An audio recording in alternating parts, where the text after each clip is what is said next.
காரைக்காலில் மிக பழமை வாய்ந்த அருள்மிகு தட்சிணமுத்து மாரியம்மன் நடன காளியம்மன் பத்ரகாளியம்மன் ஆலயத்தில் நடைபெற்ற முளைப்பாலிகை திருவிழாவில் ஏராளமான பெண்கள் பங்கேற்றனர்.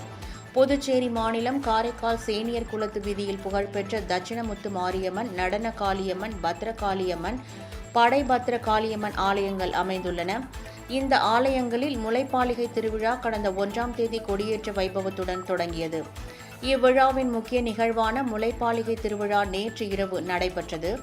அப்போது நூற்றுக்கணக்கான பெண்கள் முளைப்பாரி ஏந்தி குலவையிட்டு கும்மியடித்து அம்மனை வழிபட்டனர்.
பின்னர் 4 அம்மன்களும் மின் அலங்காரம் செய்யப்பட்ட வாகனங்களில் எழுந்தருளியதை அடுத்து வீதி உலா நடைபெற்றது.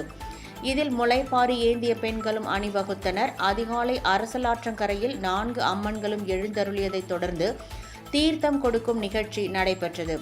இவ்விழாவில் புதுச்சேரி அமைச்சர் திருமுருகன் உட்பட ஆயிரக்கணக்கானோர் கலந்து கொண்டு அம்மனை வழிபட்டனர்.